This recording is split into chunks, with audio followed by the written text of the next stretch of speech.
Baik, kita akan lanjut latihan tentang asam karboksilat dan ester ya, masih di materi senyawa turunan alkana. Nah, kali ini kita akan mulai dari bahas-bahas soal, itu ada 3 soal yang akan kita bahas. Nah, kita lihat dari soal pertama. Dengan jumlah atom karbon yang sama untuk asam karboksilat ternyata mempunyai titik didih lebih tinggi daripada ester. Ya, jelaskan mengapa demikian. Ya, jelaskan mengapa demikian. Nah, perhatikan baik-baik. Eh, ini pertanyaan yang hampir sama di kasus alkohol dan eter. Kenapa alkohol punya titik didih lebih tinggi daripada eter? Nah, jawabannya sama. Untuk asam karboksilat, ya, asam karboksilat, ya, karboksilat. Wah, ada mulai melintir-melintir tulisannya. Nggak apa-apa lah ya, yang penting bisa dibaca. Nah, dia memiliki yang namanya ikatan, ya, ikatan hidrogen. Itu antara hidrogen ditambah bisa oksigen, bisa F, bisa N. Nah, jadi ikatan hidrogen yang dipunya oleh asam karboksilat membuat dia punya titik didih lebih gitu ya, titik didih lebih tinggi daripada yang namanya ester. Nah, ester punya ikatan tapi lebih kepada gaya van der Waals ya, van der Waals. Jadi mana lebih kuat antara ikatan hidrogen dengan gaya van der Waals? Ya pasti lebih kuat ikatan hidrogen. Nah, maka kita bisa simpulkan bahwa titik didih ya, titik didih antara asam karboksilat lebih tinggi daripada titik didih ester. Nah, itu jawaban soal pertama. Nah, kita lihat di soal kedua. Tuliskan reaksi-reaksi yang terjadi berikut. Yang pertama, asam asetat ditambah dengan natrium hidroksida. Yang kedua, asam formiat ditambah dengan etanol. Oke, kita jawab. Ya, kita langsung aja, biar nggak lama. Yang A, asam asetat. Asam asetat ditambah dengan NaOH. Nah, kalau kita bicara tentang asam asetat, berarti kan kita strukturnya gini nih, CH3, COOH gitu ya. Jadi inilah struktur dari asam asetat termasuk kelompok gugus fungsi asam karboksilat. Nah, ketika dia ditambahkan dengan natrium hidroksida, maka dia bakal menjadi ya CH3 kemudian COONA ya.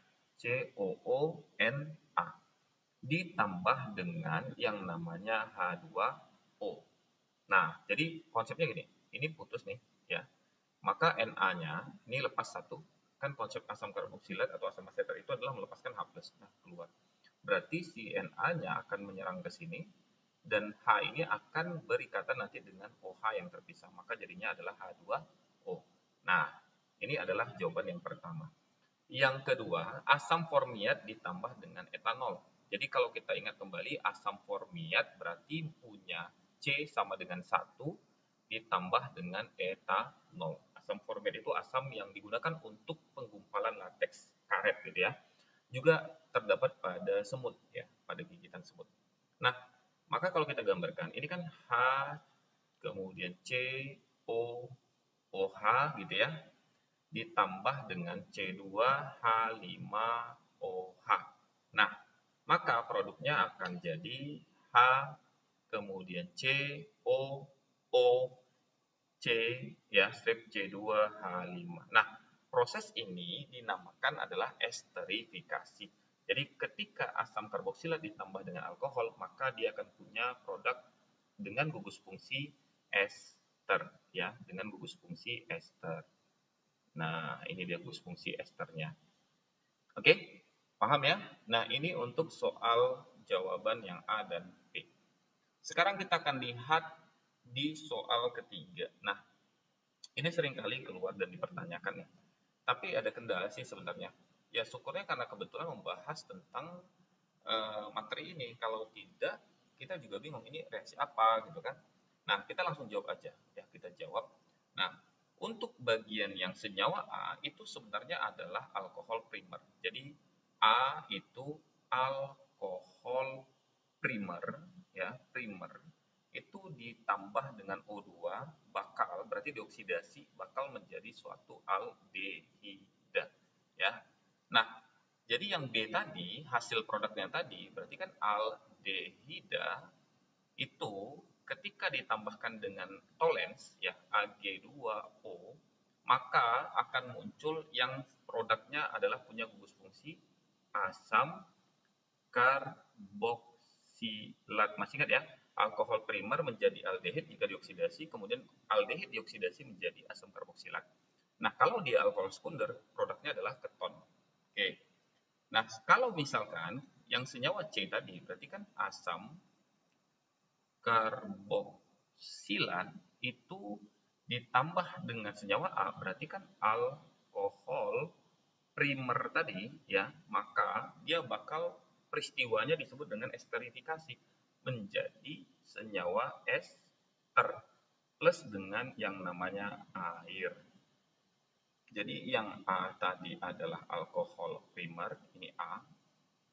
B adalah aldehida, ini B juga masih sama. Ini adalah reaksi tolens. Kemudian ini adalah produknya si C, hasil oksidasi daripada aldehid. Nah, yang C tadi jika ditambahkan dengan A, maka menjadi suatu produk D. Itu adalah punya gugus fungsi senyawa ester.